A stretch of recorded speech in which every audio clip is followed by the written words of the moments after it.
माननीय सभासदों, माननीय अध्यक्ष जी,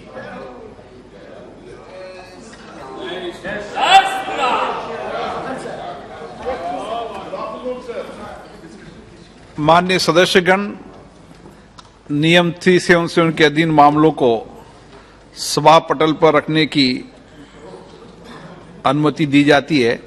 मैं सभी माननीय सदस्यों से आग्रह करूंगा कि वह 377 के मामले सभा पटल पर रखें। अध्यक्ष जी, आज 17 नंबर आइटम भी लगा हुआ है, the constitution schedule caste schedule tribe order amendment bill 2022, और 18 नंबर पे एन के प्रेमचंद्रन जी का और मनीष तिवारी जी का to raise a discussion on situation in Ukraine. ये काफी इंपॉर्टेंट है। मैं अनुरोध करूंगा कि पहले इसको ले लिया जाए और इसके बाद बिल पास करने का। हाँ, पहले यूक्रेन लेंगे, उसके बाद आज बिल भी पास। ठीक है सर, ये अनुरोध करने के लिए मैं खड़ा हूं। धन्यवाद। पहले यूक्रेन के बाद बिल लेंगे, पर बिल भी आज ही पारित कराएंगे। 0 ओवर ले लिया सुबह, 0 ओवर खत्म। हल्ला करोगे तो 0 ओवर नहीं मिलेगा। आइटम नंबर 18, यूक्रेन की स्थिति पर नियम 193 के अधीन चर्चा। श्री एन के प्रेमचंद्रन जी। Thank you very much, Honorable Speaker, sir. Sir, I am extremely thankful to the Honorable Speaker for allowing me to initiate the discussion on Ukraine crisis under Rule 193 of the Rules of Procedure and Conduct of Business in Loksabha. Sir, for last more than 2 years, the world is grappling with a scourge of unimaginable magnitude, the COVID-19 pandemic. This once-in-a-century global pandemic has devastated the lives, livelihoods, economics, health, social security, education, and almost all conceivable human endeavors. While the pandemic still shows no sign of abating, the world is face to face with another catastrophe of almost equal magnitude. Sir, the simmering discontent on various issues between Ukraine and Russian Federation erupted into a war when the Russian Federation declared a special military operation in Ukraine on 24th of February 2022. Sir, the Honorable External Affairs Minister Sri Jaishankar ji has placed a statement before the Lok Sabha on March 15, 2022, in which it's a lengthy statement of the Honorable Minister. I fully welcome and appreciate the statement on behalf of Government of India placed before this House. So the lengthy statement, which is having 27 paragraphs, out of the 27 paragraphs of the statement of the Honorable Minister, 24 paragraphs are pertaining to the Operation Ganga mission carried out by the Government of India in bringing back Indian citizens, stranded Indian citizens, and the students from Ukraine. Sir, after 40 days of declaration of military operation in Ukraine by Vladimir Putin, things have unraveled to a reasonable degree of catastrophe dimensions of the conflagration. Sir, so the discussion under Rule 193 at this juncture is highly inevitable, and it is highly required to have a prompt response from the Government of India relating to the current geopolitical impact due to the war. So it is the right time by which we are discussing about the Ukraine crisis, so as to have the House will be getting a immediate and prompt response from the Government of India. What is the current geopolitical impact and what is the stand of India's position in respect of the Ukraine crisis? So once again I take this opportunity to congratulate and express my sincere thanks to the Honorable Speaker for admitting this motion under Rule 193 and giving an opportunity to initiate this discussion.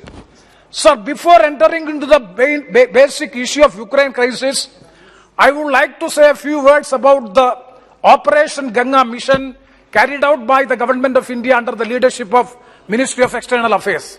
Sir, I fully associate with the Foreign Minister's statement in para 26 of the statement commending the efforts of Government of India, the officials of Ministry of External Affairs, particularly the concerned embassies, Ministry of Civil Aviation, Ministry of Defence, NDRF, Indian Air Force, private airlines, and all those who have worked tirelessly and selflessly, worked for the safe return of the Indian national from Ukraine.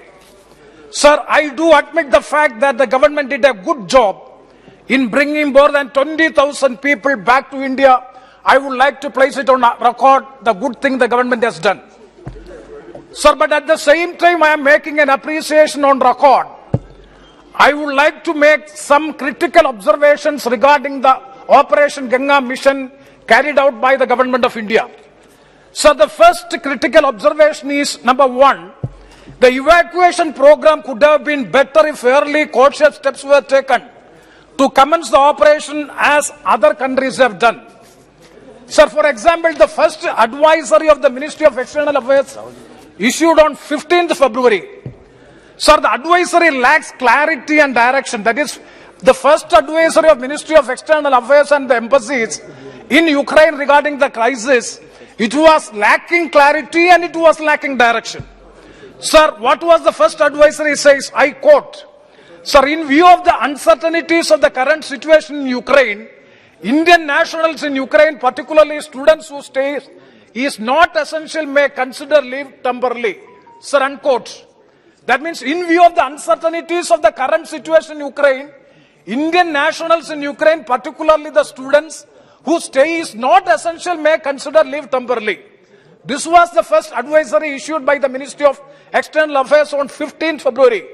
Sir, you may kindly see the advisory issued by the United States of America on 11th February 2022, in which it is a specific direction has been given that American citizens not to travel to Ukraine and asking those who are in Ukraine to leave immediately.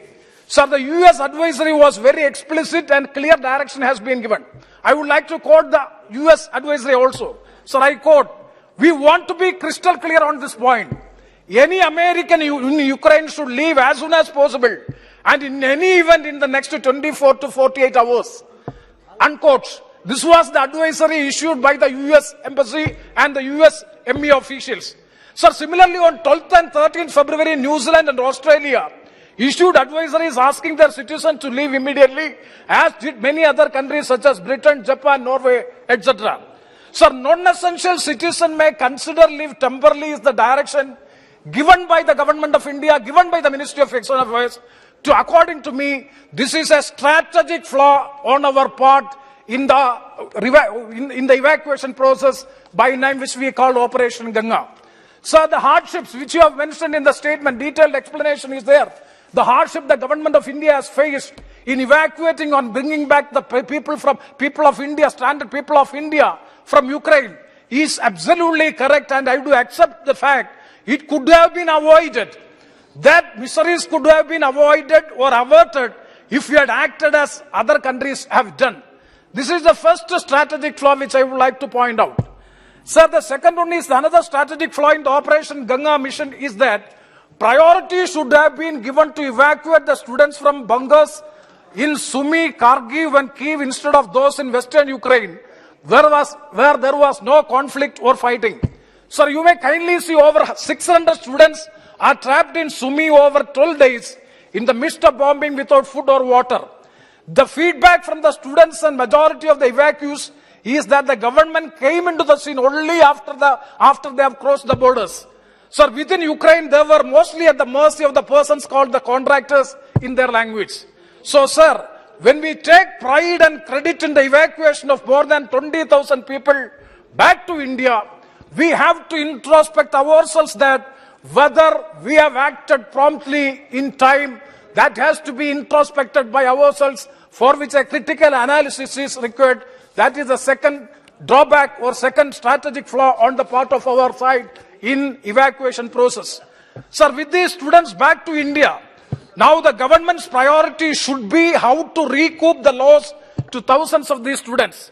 Sir, I would like to request the Honorable Health Minister to resolve the matter of students as soon as possible in the interest of their these young citizens, because they are in big trouble. The issue of the students who have already returned from Ukraine, most of them are medical graduate students. Their issue has to be dealt with and it to be resolved. I think that the government of India should take initiative in resolving their issue with National Medical Commission. The Health and Family Welfare Ministry has to take the initiative. And further, sir, it would be unfair on my part if I do not mention the name of Naveen Shekarappa, sir, who tragically lost his life at such a young age in Ukraine due to injuries sustained due to the shelling. Sir, his parents donated his body for medical research. Overcoming their irreparable loss should remain a lesson for all of us, and I bow in reverence to these parents because they have done a wonderful thing and that loss has to be mentioned here. So I salute the parents for the wonderful thing which they have done. Sir, the next point, this is regarding the Operation Ganga mission carried out by the Government of India. A critical analysis definitely is required at the time when we appreciate the earnest efforts taken by the Government of India. Critical evaluation of the program is highly essential so as to have a lesson in the future programs. So definitely such an evaluation would come. I hope that it would come from the Honorable External Affairs Minister, the Foreign Minister. So now coming to the second point which I would like to make under 193 discussion is the diplomatic stand of India in the current crisis. Sir, I know it very well that it is a tricky position. Sir, analysts and experts were initially of the opinion factoring in only the relative size and strength of the two warring parties. Sir, but the situation is drastically changed after 40 days. Sir, Ukraine is not the only casualty in this war. Ukraine and Russian Federation have forages between being granaries of several nations in Asia, Europe and Africa. Sir, the war has disrupted the supply chains and created conditions of acute shortage and severe inflation and hunger. Sir, the ongoing war, in fact, has worsened the situation, already under severe stress due to the damage caused to the lives and livelihoods due to the pandemic, COVID-19 pandemic. Sir, the special military operation by the Russian Federation on a sovereign nation has brought swift retaliation from the Western nations supporting Ukraine. Sir, there has been a flurry of economic and trade sanctions against the Russian Federation, which are severest since the World War II, which happened more than 80 years ago. Sir, the geopolitics has literally polarized with the collective stand of NATO with the West and Russia with its supports mainly from the East. Such a polarization has already come into place. Sir, at this juncture, India's political stand in this issue is of paramount importance and significance. Sir, our Foreign Minister Sri Jaishankar ji had reiterated our stand on Ukraine conflict as, I quote, steadfast and consistent, and he stood for peace. I fully agree, unquote, I fully agree and I appreciate the stand taken by the Government of India in the Ukraine crisis. Whereas the US President, Mr. Joe Biden, has criticized India's position or India's stand as shaky. And sir, even the recent days, the countries belonging to the West, they have even cautioned India about the attempts to circumvent the financial sanction which they have put in the Russian Federation. That caution has also been given from the West that has to be taken very seriously. Sir, this could be attributed, this caution, I'm not using the word warning, maybe the caution given by the West, even during there with so many eminent personalities have already visited our country, and there all these eminent foreign officials were here in Delhi, our national capital, and also indirectly it is a warning or cautioning Government of India if you are circumventing the financial sanctions put in on Russian Federation. Maybe because of the three reasons. Number one, sir. Sir, in early November 2020, India voted against Ukraine. Ukraine sponsored a resolution in the human rights violation in Crimea. That is the controversial place. And number two, India's abstention from voting in the UN Security Council and UN General Assembly in the Ukraine issue, which might have upsetted the anti-Russian camp, and we have seen to be projected as a supporter of the aggressor and losing our democratic credentials. That may be the second reason. And the third one is, sir, the India statement at the United Nations lacked the condemnation of the Russian attack on Ukraine, which the President Vladimir Putin called as a special military operation. These might be the reasons by which this observation has come from the West. Definitely that has to be cleared. Sir, it is a very interesting geopolitical situation prevailing now in the world. I think this is my common parlance. I'm not an external affairs expert or a foreign affairs expert, but to a common man, I would like to think it's very interesting position now, present geopolitical situation. So number one is the 36% of the world population lives in countries that have actually condemned the Russian and support of the sanctions on the Russian economy, such as US, those are in the European Union, as well as UK, Japan, Australia, and Canada. Number one. And number two, whereas nearly 1/3 of the world's other population lives in a country that remains neutral so far, led by India, Brazil, Kingdom of Saudi Arabia, South Africa, and UAE. This is the second part. And the third portion is 32% of the world's population live in country that supports Russia's action. So this is why India's diplomatic stand is of paramount significance that has to be taken in a careful, cautious manner. So the countries in the East, starting from the top to bottom, if you examine Russia, China, India, Pakistan, Bangladesh, Sri Lanka, they have abstained from the voting in the UN Security Council as well as the UN General Assembly. Sir, so I would like to pose a specific question or a specific clarification to the Honorable Foreign Minister Sri Jayasankar ji, because as an academic, for the academic sake, I would like to know from the Honorable Minister whether this pattern is resulting in the formulation of a neo-geopolitical consensus in the West and the East, whether such a culmination or the formulation is taking place in the world beyond all the political differences, strategic political differences, such a formulation is coming into existence. I would like to seek the clarification from the Honorable Minister, and also would like to know the political stand in this respect as far as India is concerned. Sir, coming to the India and Russia relations, sir, India has a long-standing relationship with Russia, with both strategic and political. Sir, 60 to 70% of India's military hardware is of Russia origin. Not only that, India-Russia military technical cooperation has evolved from a buyer-seller framework to one involving in joint research, development, and production of advanced technologies and systems. This is extremely crucial, sir. This is extremely crucial at a time when India has an ongoing border standoff with China. Sir, in the early years, USSR as well as Russia has used their veto power in UN Security Council 6 times. Sir, in the year 1957 over the Kashmir issue, when the then leader of Soviet Union, Khrushchev, has said Moscow was just across the border, and in case of any trouble in Kashmir, Delhi should just give a shout to the USSR. That was in the year 1957. Sir, in 1961, as per the report of Khrushchev, they sent a telegram to the former Prime Minister Pandit Jawaharlal Nehru ji, in which he said that India's action to do away with the outpost of colonialism in its territory is absolutely lawful and justified. And sir, in 1962, where Russia vetoed the Irish resolution in the UN Security Council, urging India and Pakistan to directly negotiate in the Kashmir issue. Sir, in the year 1971, it is very interesting, the USSR has thrice had exercised that veto power in favor of India. And that too, to ensure that the issue remains a bilateral one, instead of becoming a global concern and attracting the indifference of the third-party nations. And two, that the UN could not pass a resolution in favor of ceasefire between India and Pakistan. This is the stand taken by USSR since 1957 until this time.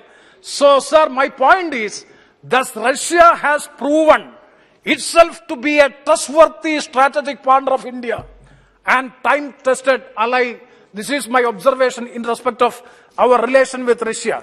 Sir, coming to the economic impact of the crisis. Sir, on a macroeconomic study, it can be seen that the economic repercussions in this crisis is manifold, which one of them is direct repercussion that stems from the disease of the elevated oil prices. So Russia is the world's third largest producer and exporter of oil after US and Kingdom of Saudi Arabia, meeting 10% of the global demand. So in the early days of the crisis, the price, I'm not going to the details, sir. Sir, this crisis will also overthrow out of kilter the macroeconomic assumptions on which projections in budget 2022-2023 and the economic surveys are based. So definitely the economic economic impact has to be taken very seriously. Sir, currently we are seeing an increase of $30 rise in the crude oil. So the rise in the crude oil price poses inflation, fiscal and external sector risk. Sir, if the war is to continue and the sanction to sustain may lead to a major global economic crisis, and that too after the COVID-19 pandemic, where the economies are still suffering from. Sir, in such a situation, what is the step to be taken by our government at this juncture? Sir, my suggestion is, and my point is, history has proven that war has never been, nor shall it ever be, a resolution for anything. Coming from the land of Gandhiji and Subhash Chandra Bose, we have always been able to find a balance between himsa and ahimsa. So I propose that we should take this as our diplomatic stand, and India should take the initiative in mediation to resolve the dispute to restore the peace. Sir, within 2 minutes I will finish. Sir, the recent meeting held between the Honorable Prime Minister of India and the Foreign Minister of Russia, Sergei Lavrov, where Sergei Lavrov has underlined that India has an independent foreign policy, not under the influence of US, indicated that if India was to play the role of a mediator in the case of Ukraine, then it can support such a process and no one will be against it. Sir, the same was expressed from the Ukrainian counterpart even at the early stages of the crisis. Sir, to me, it seems a good opportunity for India to play a substantial role in the ongoing stalemate. I am reminded of the good old golden days of non-alignment movement, and the leadership role played by India during the crisis in the former days. Sir, we have been all along professing the principle of Vasudhaiva Kudumbakam in our practice and belief. India should therefore impress upon all countries proactively that the world cannot afford this man-made catastrophe at a time when it is still to recover from the trials and tribulations of the COVID-19 pandemic. So, sir, it is time when all nations are taking sides that India should take the initiative to resolve the conflict as an honest mediator. Sir, I am sure that India enjoys that stature and goodwill with all concerns. With these words, I conclude. Thank you very much, sir.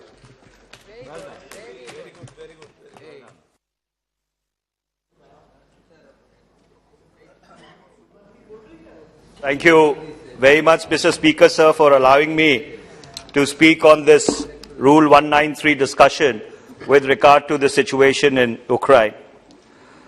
A horrendous tragedy is unfolding in Ukraine since the 24th of February 2022. 40 days later, 4 million people have been displaced. Over 4,000 civilian casualties have taken place. Indeterminate number of armed personnel, both Ukrainian and Russians, have been killed in the conflict. The alleged killings in Bucha, a suburb of Kyiv, has once again brought home the horrendous reality that war is only exciting as long as you watch it on a television channel. The long peace of Europe has once again been shattered after the Balkan conflict of the 1990s and the 2001. This conflict in Ukraine, unlike the previous ones in Europe, will redefine the global world order just as World War I did, World War II did, the Cold War did, the end of the Cold War did, the war on terror did in all its negative manifestations. A new Iron Curtain seems to be descending across the world. And unlike what Winston Churchill had said at Fulton Falls in Missouri, and with your permission, Mr. Speaker, sir, I will quote that from Stettin in the Baltic to Trieste in the Adriatic, an Iron Curtain has descended across the continent. Behind that line lie all the capitals of the ancient states of Central and Eastern Europe: Warsaw, Berlin, Prague, Vienna, Budapest, Belgrade, Bucharest and Sofia. All these famous cities and populations around them lie in what I must call the Soviet sphere, and all are subject in one form or another, not only to Soviet influence, but to a very high and in many cases increasing measure of control from Moscow. But unlike the Iron Curtain, which had divided Europe between 1945 and 1989, this new Iron Curtain has the potential of actually dividing the world once again. And behind it, this Iron Curtain, Mr. Speaker, sir, may lie the great civilizations of Russia, China and Iran and their myriad allies, Myanmar, Pakistan, Syria, North Korea, to name a few. And the recent joint statement on the 4th of February 2022 between China and Russia expounding international relations entering a new era and global sustainable development may actually become the foundation of this unfortunate division which the world is witnessing today. We may be once again witnesses to a new history being created in the world. Unfortunately, Mr. Speaker, sir, in this new great game, Ukraine is today what Belgium was to the British-French enmity in the early 19th century. Poland was to the German-Russian rivalry for over 2 centuries. What Afghanistan was to the battle to bring down communism, a battleground, and unfortunately, at best, a chess piece. Mr. Speaker, sir, who is responsible for the situation in Ukraine? Undoubtedly, the first coercive step was taken by Russia. But then, Russia has been a trusted friend of India, and it has been a long-standing ally. Russia has come to India's aid in probably our most difficult times. This House may recall in its earlier avatars that on the 10th of December 1971, the then President of the United States of America, Mr. Richard Nixon, and his Secretary of State, Mr. Henry Kissinger, had ordered the 74th Task Force of the US 7th Fleet, led by the USS Carrier Enterprise, into the Bay of Bengal. And this was to stave off the liberation of Bangladesh. India had invoked the Treaty of Peace and Friendship with the erstwhile Soviet Union, and the 10th Operative Battle Group Pacific Fleet under the command of Admiral Vladimir Krushlagov, if I pronounce the name correctly, had slipped anchor in Vladivostok, and they had made Godspeed for the Bay of Bengal.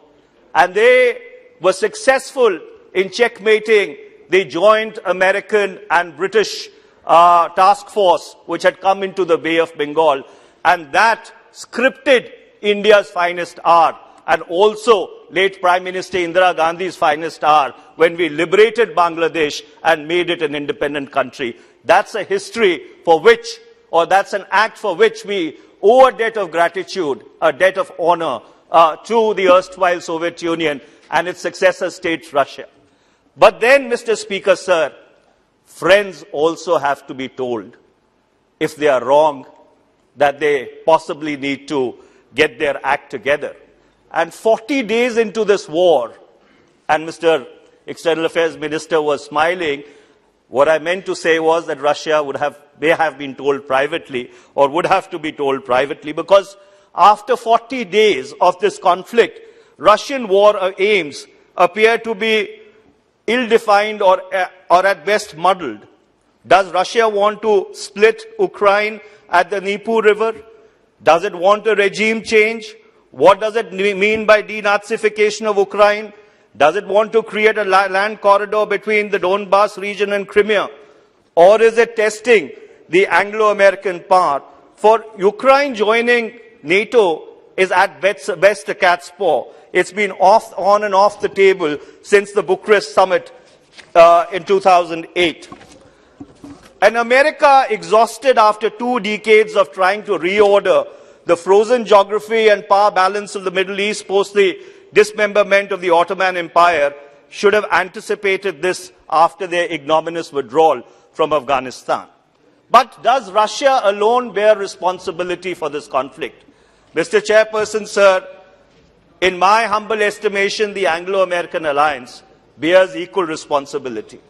On the 26th of December 1991, Mr. Chairperson, sir, when the erstwhile Soviet Union ceased to exist, or it was dissolved, Ukraine was the third largest nuclear nation in the world. It had the third largest nuclear arsenal in the world. In 1994, in terms of the Budapest Memorandum, which was midwifed by the United States and Great Britain, Ukraine was stripped of its nuclear arsenal in return for amorphous security guarantees that if its peace or sovereignty was ever transgressed upon or trifled with. But unfortunately, when the push came to the shove, these political commitments evaporated into thin air. We have a saying in Punjabi, Mr. Chairperson, sir, and it goes as such, ki Rab nede ke kusun. Is God closer or the punch? And unfortunately, Ukraine traded amorphous security guarantees for what was a substantive, tangible security guarantee it had in terms of its nuclear weapons and its nuclear arsenals. This is a cruel thing to say, Mr. Chairperson, sir, but unfortunately in the times that we live in, I think it needs to be said. Ukraine also, unfortunately, it seems miscalculated. They should have been far more sensitive to Russian concerns and the eastward expansion of NATO, which Russia time and again characterized as a security threat to its own sovereignty and integrity as a nation. In three waves, first with United Germany retaining its membership of NATO, then in 1999 with the Czech Republic, Hungary and Poland joining NATO, in 2004 Bulgaria, Estonia, Latvia, Lithuania, Romania, Slovakia, Slovenia, 2009 Albania and Croatia, 2017 Montenegro, 2020 Macedonia. 14 countries have joined NATO since the breakup of the erstwhile Soviet Union, and they all lie in Eastern Europe. And therefore, going all the way back to the Munich Security Summit of 2007, when President Vladimir Putin had articulated Russia's concerns with regard to this eastward expansion of NATO, possibly Ukraine could have been a little more circumspect and a little more careful. I wouldn't say that Ukraine should have gone down the path that Finland went down in 1948, what is called the Finlandization of European foreign policy. But I hasten to add that Ukraine possibly needed to be far, far more careful and cognizant of the security concerns of its eastern neighbor. Under these circumstances, when the world seems to be in a flux, and even around India, there seems to be turmoil, there is political unrest in Pakistan, there is economic unrest in Sri Lanka, what is it that India should really be doing? And there, I would like to commend the government. I would like to commend the foreign minister. The government so far has been very cautious and circumspect. The government has been trying to tread a very thin line. It's been trying to walk on the narrow edge of the wedge, and it's not a very easy act to perform. But I'm afraid that this may just be the beginning.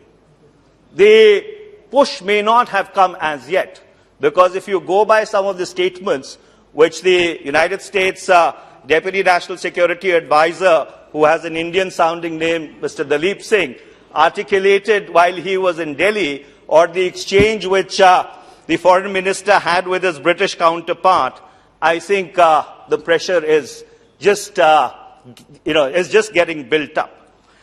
And therefore, my concern is that Nehruvian autonomy, what we call non-alignment, that held India in good stead between 1946, going back to the first Asian Relations Conference, all the way up till 1989, when the Berlin Wall collapsed.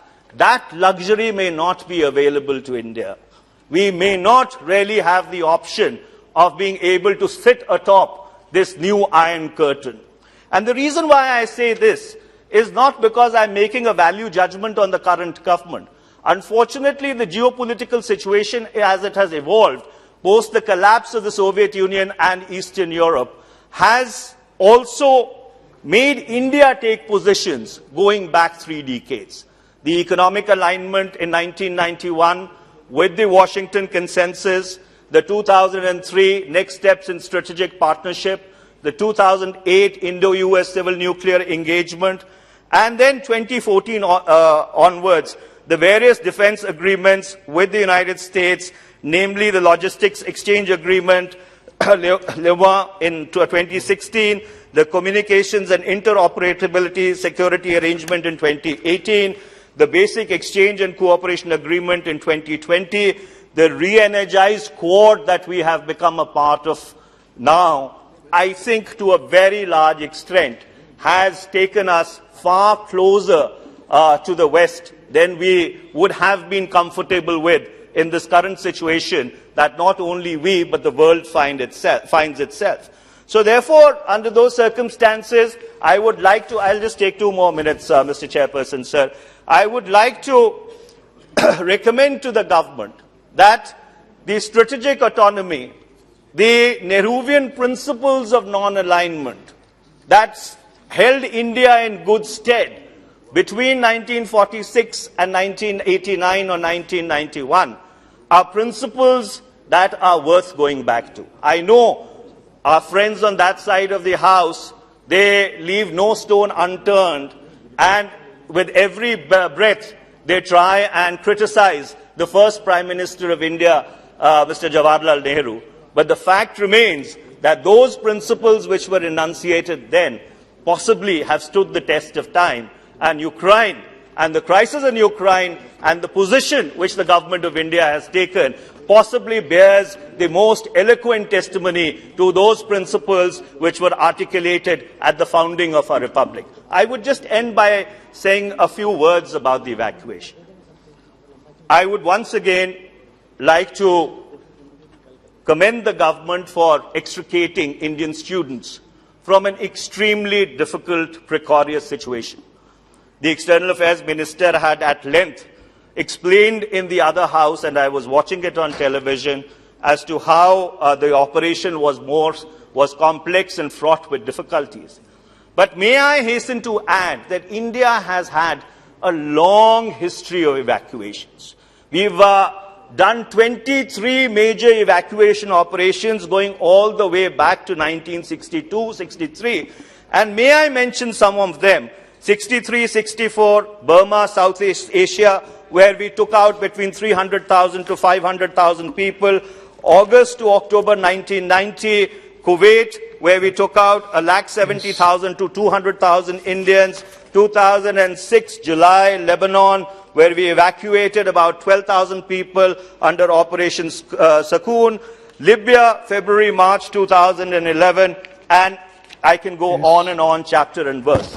But I regret to say, Mr. Chairperson, and I'm ending my intervention, I have never seen the kind of chest thumping, the kind of self-congratulatory ecstasy, if I may say, which was at display during the recent evacuations. Making young students, children, chant slogans in favor of the government in aeroplanes by ministers of the government of India, I think was a self-defeating spectacle. I would like to commend the government that whatever efforts you had made, commendable efforts, unfortunately got undone by that spectacle which was completely unnecessary. Thank you very much, Mr. Chairperson, sir. Thank you. Thank you very much, Manish ji. Next, Sri Brijendra Singh ji.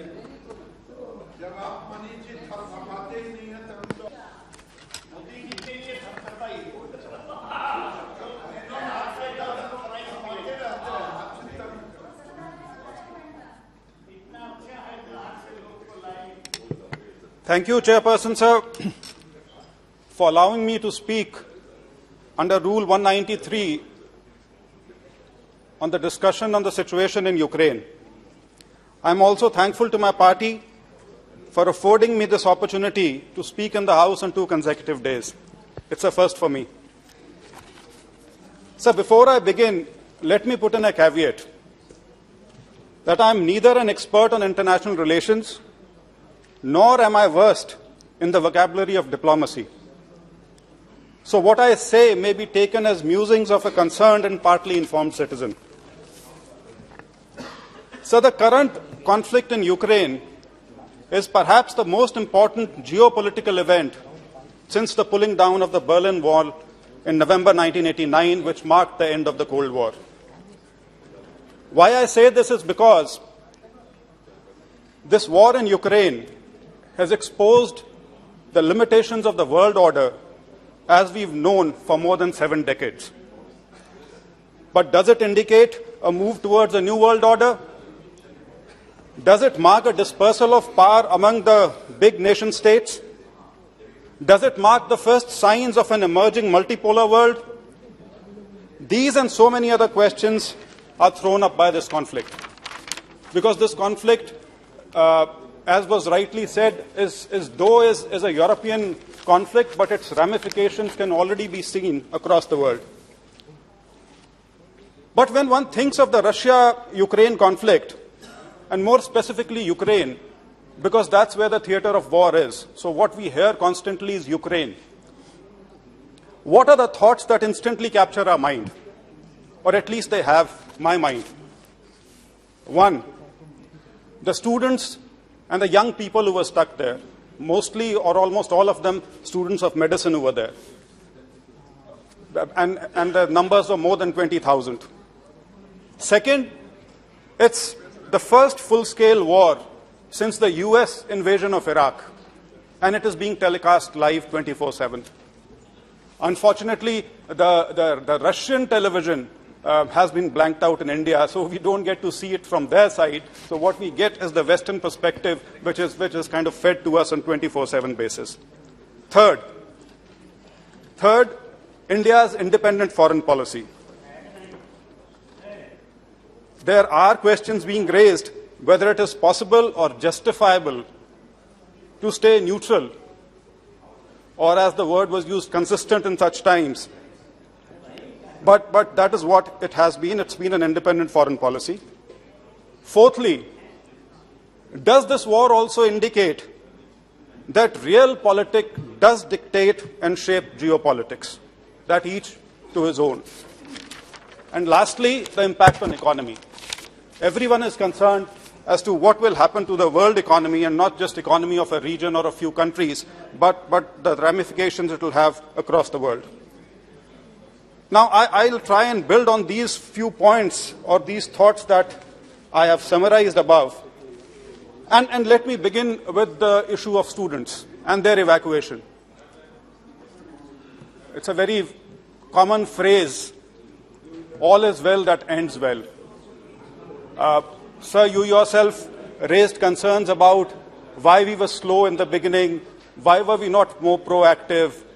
All these things sound good in retrospect. But we are not talking about a normal situation. We are talking about a country which is engulfed in war. It is not as if the government did not issue advisories. And it is not that these advisories were issued as a matter of routine. These are exceptional advisories, which were issued in the month of January. Registration was opened up. More than 20,000 Indians registered with the Indian embassy in Kiev. But unfortunately, the situation was so fluid that no one knew for sure that war is actually going to happen. I remember I was in my constituency interacting with people, and two parents came to me. Their children were there in Kharkiv, and they said, MP साहब जरा बताइए कि आप हमारे बच्चों को वापस लाने के लिए क्या करेंगे? And it had so happened that very day or the previous evening, the news going around on televisions was that the Russian forces are withdrawing. So that was the kind of confusion which prevailed, and resultantly, in spite of the advisory, only about 4,000 people had decided to come back to India before the war actually broke out on 24th of February 2022. So in retrospect, yes, one could argue this, but as I said, it was not a normal situation. It was not something which was known beforehand, but in spite of all that, the efforts which were put in, the efforts which were put in by the Prime Minister of our country, the efforts which were put in by the Ministry of External Affairs, in coordinating with not just Ukraine and Russia, but the neighboring countries of Ukraine, which included Poland, which included Hungary, it included Slovakia, Moldova, Romania, because these were the exit points. In the sense, people had to move from Ukraine to these countries to get out of there. And it was a Herculean task. Our consulates had to be strengthened. Almost, as was stated in the External Affairs Minister's suo motu statement, some staff of additional 57 people, embassy staff had to be deployed there to assist in this evacuation. So all efforts were made. And let us not forget, especially the eastern side of Ukraine, where a serious war was raging at the time, where you have these places which we've been hearing of since day one, which is Kharkiv and then subsequently Sumy. This is where the actual fighting was happening. So to expect that people could be just moved in and they would help evacuate, it doesn't happen that way. And it is here that the role of the Prime Minister comes into the picture, because he is the one who interacted with the presidents of both Ukraine and Russia. And I'm not saying because of that there was a cessation in warfare, but at least a window was provided so that a corridor could be created and students could be moved out of that place.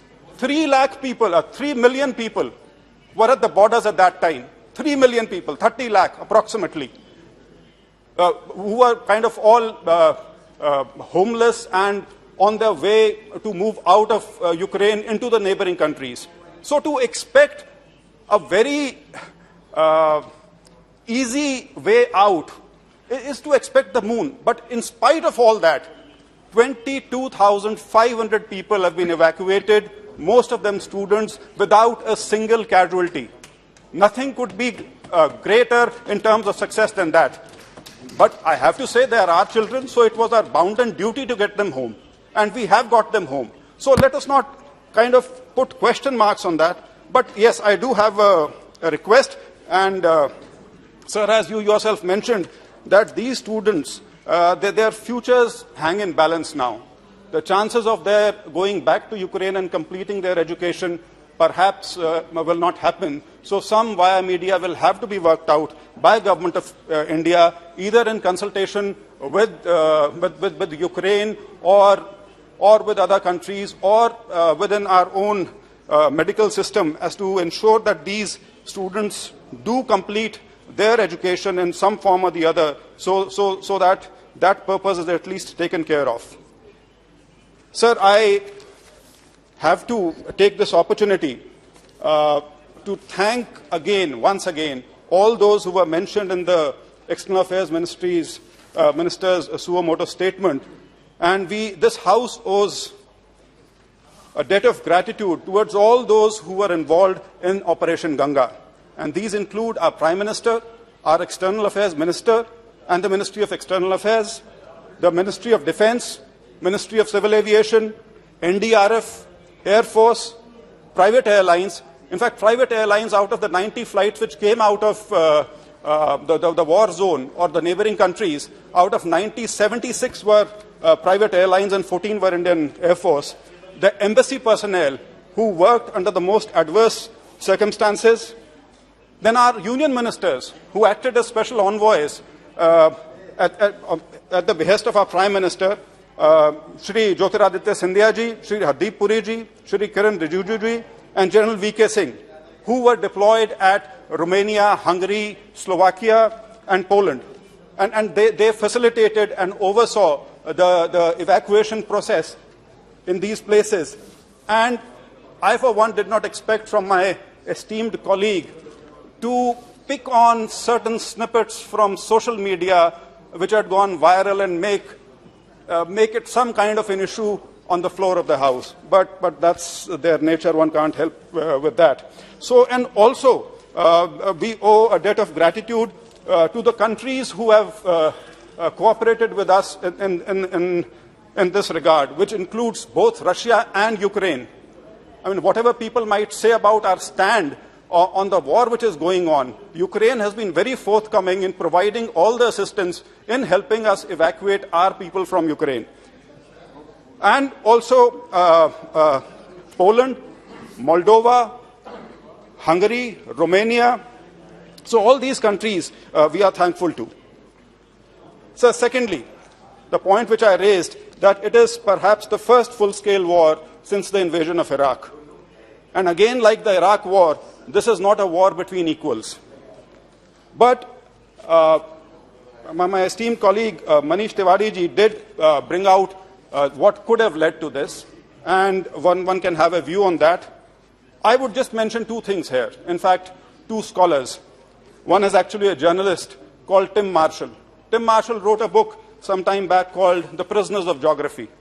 And he says that there are certain geographical issues which you can't escape. Howsoever new or old a country might be, there are certain facts of geography you cannot escape. And according to him, Poland and Ukraine are the two red lines which Russia will never allow anyone to cross. Russia today is a country with only 1.6 billion GDP. But these things go beyond just the economic strength. They are existential in nature to a country, to a nation state. And in this case, Ukraine more than anything else, Russia will fight to the last man was known to everyone. They conquered or captured Crimea in 2014. That was part of this only. 2015, University of Chicago, John Mearsheimer. It's a 45-minute lecture. He brings it out quite clearly that the way NATO is going about doing things and the way it's expanding its boundaries more and more towards the doorsteps of Russia, and the way they are trying to incorporate Ukraine into the NATO system, there are going to be consequences. And consequences, he was very specific in saying, are going to be totally to the disadvantage of Ukraine. It is Ukraine which is going to be destroyed. Neither the NATO countries will suffer for it, nor anyone else. If you look back today and hear it, it sounds almost prophetic, because whatever is said seems to be playing out as if to a copybook. But that's how it's happened. So it's a full-scale war that we are witness to. And as they say that you can start the war, but how it will end, no one can predict. And same thing seems to be happening here also. It's more than 40 days, and a resolution still does not seem to be in sight. Now we come to something which is very, very relevant to us, which we all think strongly about and have our views on it, which is our foreign policy. The External Affairs Minister in his statement used the word steadfast and consistent. I would just refer to these 5 statements of our permanent mission at the UN. All these statements are consistent about one thing: immediate de-escalation of tension, diplomacy and dialogue, and sincere and sustained diplomatic efforts to ensure that concerns of all sides are resolved through constructive dialogue. This is the thread which runs through all these statements. So we have been steadfast about it, we have been consistent, but I'm also reminded, I think it was G.B. Shaw, when someone asked him that, why aren't you ever consistent in what you say or what you believe in? He's supposed to have said, consistency is a characteristic of the asses and I'm not an ass. So India is consistent in its stand today, but what is there in store for us in future? Our foreign policy is that way. It's in very good hands, it's in very strong hands, and I'm sure as times unfold, that will be taken care of. Sir, now, when we talk about international relations and India's international policy, there is a whole gamut, and I can't go into the details of it. I'll just pick on 2-3 points. India-Russia relations. Relations which are termed a friendship. India-Russia friendship. Our friend mentioned about as to why India isn't taking a principled stand and so on and so forth. I just have to mention the Hungarian invasion. The Hungarian invasion in 1956. The Prague Spring of 1978, the Afghan invasion of 1979, India's stand then also was what it is today. So let us not fool ourselves into believing that there was something else happening earlier and something which is kind of unethical which is happening today. Lastly, sir, there's this great thing about Quad that, maybe India's standing is now affected because, our stand might be taken otherwise. Japan has been here. We've had a summit. A $40 billion agreement of investment has been agreed to over the next 5 years. There's been a summit meeting with Australia also, and there has been no bad blood. There has been nothing of concern in these meetings, which just goes to show that Quad is in place. The United States of America, the most powerful player in the picture, has accepted, maybe kind of conditionally, but they accept our stance and our compulsions, and so we are well placed in that situation. There is the issue of sanctions.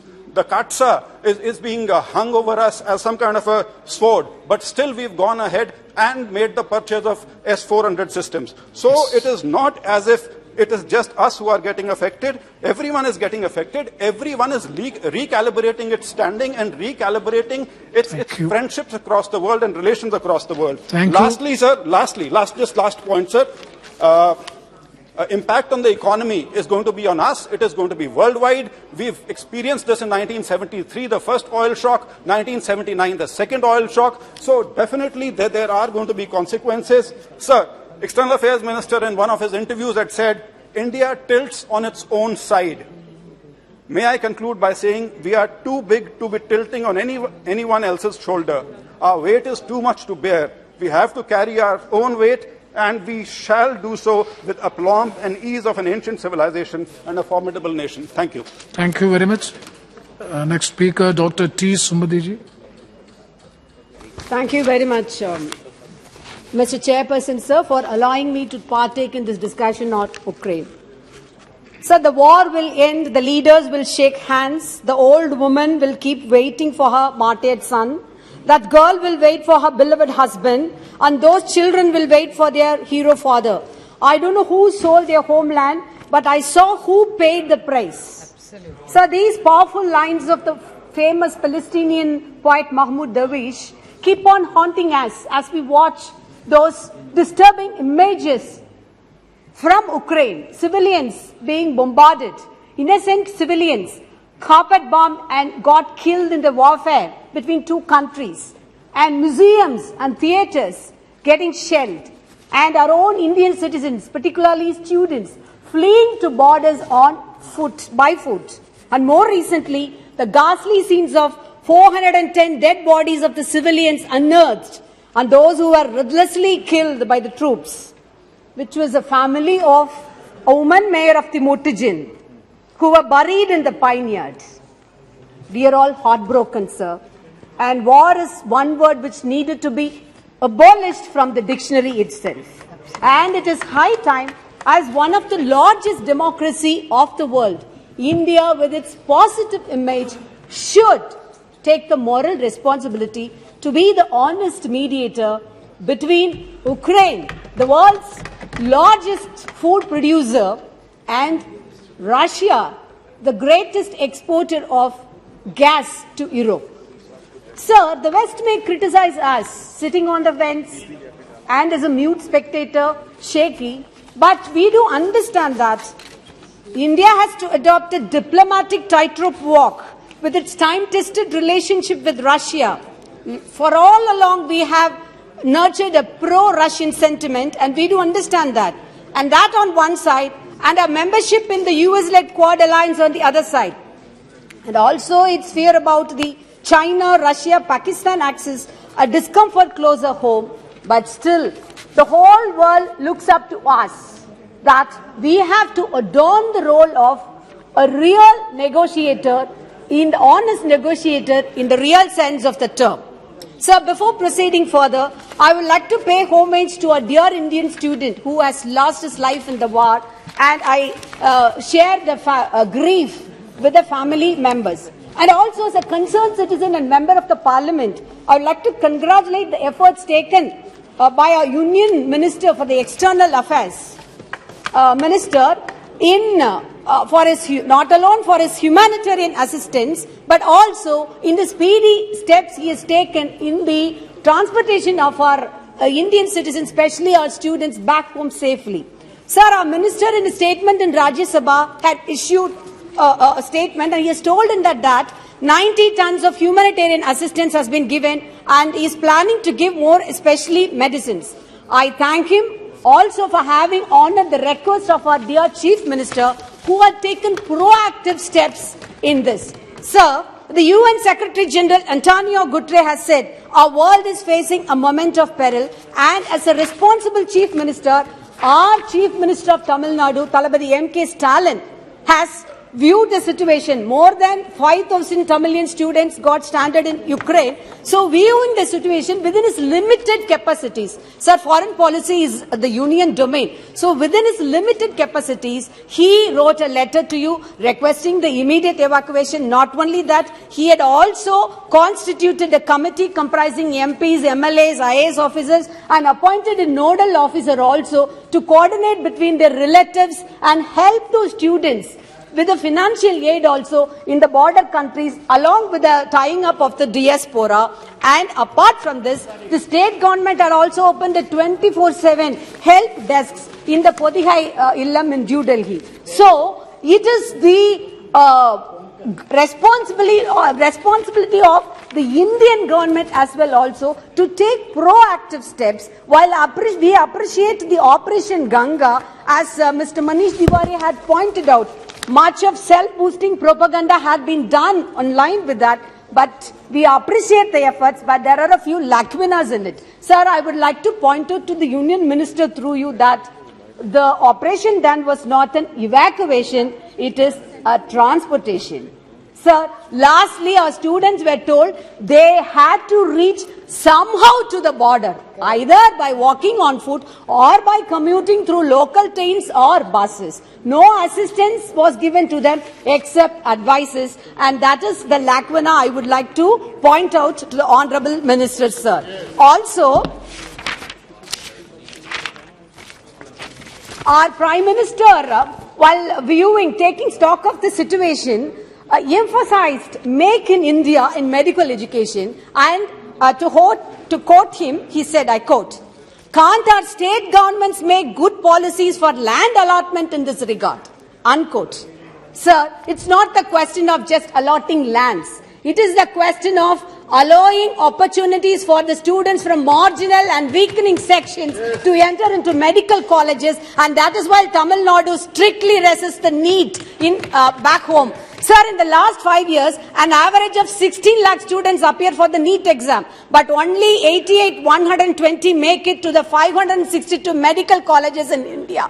It is not just those who score 200 out of 300 in NEET choose to go to foreign universities, but those who score 90th percentile in NEET are also opting to go out. Also, like other competitive exams in India, the cutoff for NEET rises dramatically. That is why we vehemently oppose this.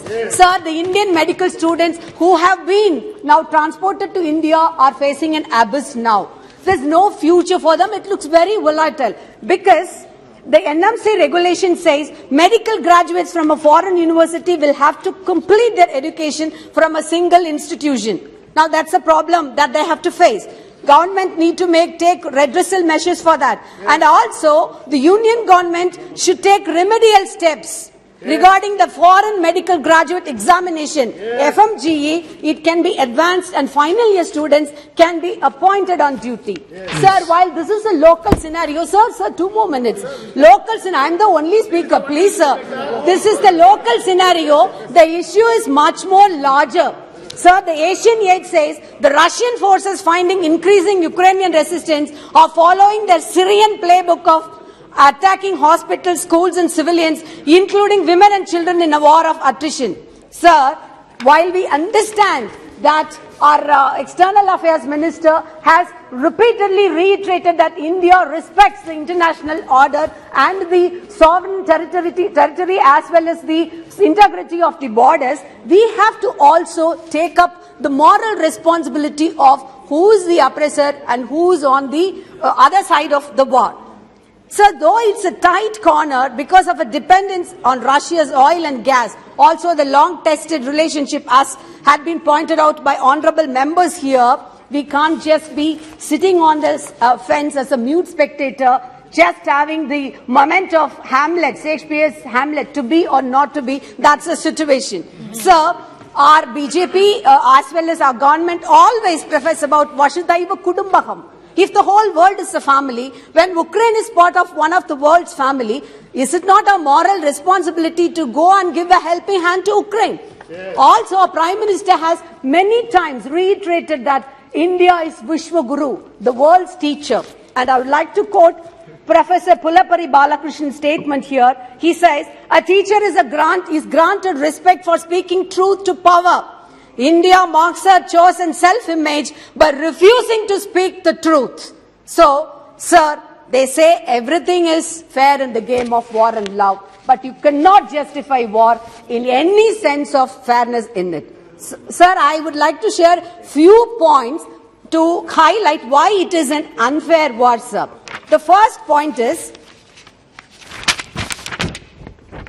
the Russian president has so long, he has been ironically justifying this aggression, saying that he is going to denazify Ukraine. Sir, it is a fiasco. Ukraine has embraced the Nazi Germany in 1940s, carried out by the Russian then, and our Ukraine President Zelensky's father was also a victim of that cruelty. And Ukraine is a UN member state, and a declared war on it by a permanent member of the Security Council is itself a violation in the UN Charter. The International Court of Justice has condemned it, and a very important point, sir, I would like to inform you, through you to the Union Minister, the Indian judge on the International Court of Justice, I debar from referring his name, he has also voted against Russia. And India has also breached the BRICS resolution, which it had passed unanimously in its New Delhi declaration, as quoted in the Hindu 21st March.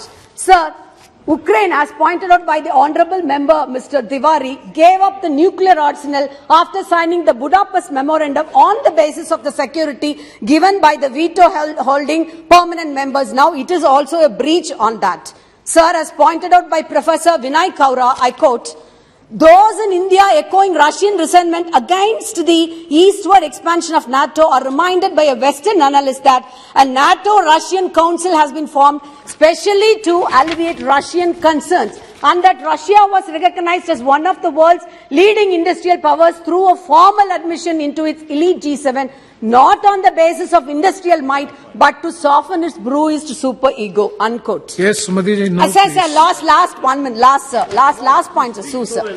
I would sum up with the following observation of G. N. Davy, I quote, today, India stands in a splendid international isolation because it has not only come a long way from Nehru's non-alignment policy, but also forgotten that Nehru's non-alignment in external affairs was organically linked to his idea of a non-partisan secularism in home affairs. And therefore, rarely did either of them sound hollow in his case, unquote. Sir, also India has not officially discarded the Panchashil principles, not yet, though it has moved from its non-aligned posture during the Cold War to its multi-alignment in the 21st century of that. Yes. Sir, I also just like to conclude again by Davy by quoting a passage by the writers in an open letter which was released by the PEN International. They say, I quote, there can be no free and safe Europe without a free and independent Ukraine. Peace must prevail. Thank you very much, sir. Very good. Shri Sudip Bandyopadhyay ji. Well done. Honorable Chairman, sir, this subject is to share with the views of the government of India. And we as a party, Trinamool Congress, normally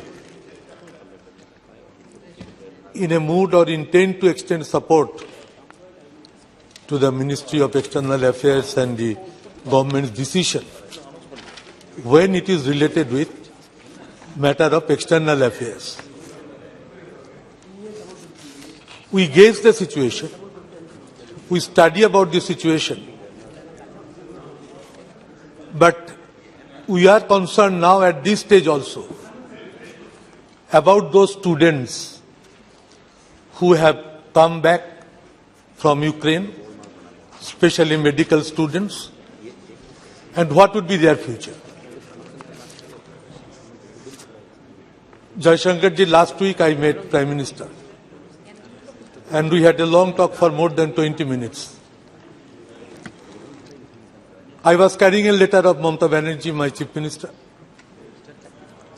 There she put some proposals that how these medical students can be replaced.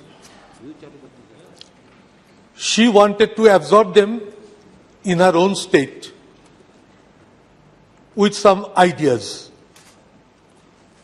But while talking, Prime Minister intimated me straightway that I have decided, Government of India has decided to send these students back to Hungary, mainly at Budapest. I said, Prime Minister, that why not you are taking or asking Russian Federation to take them back and to provide them with the seats in the medical institutions. She said it to me, though it is a 1:1 conversation, but on record, I better keep it in front of you by which you can make some assessment also. That I will not talk to Russia regarding the students in Hungary, though the education cost is little more expensive.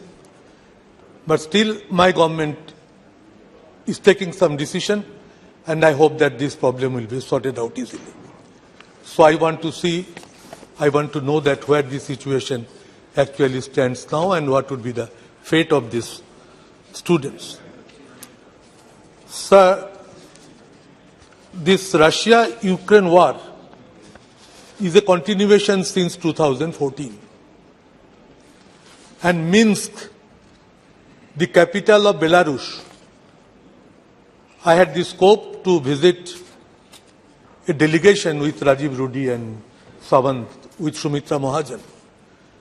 The team visited Belarus and Ukraine. And this picture floats in front of my eyes. I had my opportunity to visit Eastern Europe when all were within the command of the Soviet Union. At my very early young age, I was with Youth Congress. That time I had been to Czechoslovakia, Hungary, Poland, Romania, East Berlin. So these all sectors, ultimately they were broken up. That Gorbachev issue, Glasnost issue, those are all old issues which I don't want to discuss today. But what I want to mention here, that these two agreements were held at Belarus, capital Minsk, with with Russian Federation and with Ukraine. One was signed and broken in 2014. What was there? It included prisoners exchange, deliveries of humanitarian aid without of heavy weapons. But the agreement quickly broke down in 2014. Again another agreement was signed in possibly 2015. France and Germany mediated. But now I couldn't find from the very beginning, no big country, nothing, no force had taken any initiative to initiate a peace talk in between the two countries. I am not saying about our own country, but any country. NATO's member was Ukraine. NATO is full of the European countries, including USA and Canada also. But none of these countries took any initiative. But we watched the disastrous deaths and the attack of Russia on Ukraine. It was a disastrous issue. Matter. The way the war was there was extremely disastrous in nature, painful, most shocking, and no doubt it was heartbreaking. Sir, if I read a small statement that how many civilians died in Ukraine. Nearly 3,000 civilians have been killed or injured. The report is of up to 28th March 2022. This few days I have not that much of well-drafted information. And more than 10 million displaced since Russia invaded Ukraine. And 99 children were killed and 126 were injured. The cost of direct damage to Ukraine's infrastructure amid Russia's ongoing invasion has reached almost an estimated 63 billion, according to an analysis by the Kyiv School of Economics. It is their own assessment of the Ukraine group. That is also of 28 March 2022. The latest analysis shows that as of March 24, at least 4,431 residential buildings, 92 factories and warehouses, 378 institutions of secondary and higher education, 138 healthcare institutions, 12 airports, 7 thermal power plants and hydroelectric power plants have been damaged. So all totaling up to 63 crore billion dollars. Compared to the previous estimate published on March 17, net growth announced to $3.5 billion according to the KSE Institute. Sir, what I want to mention that we became concerned when the war started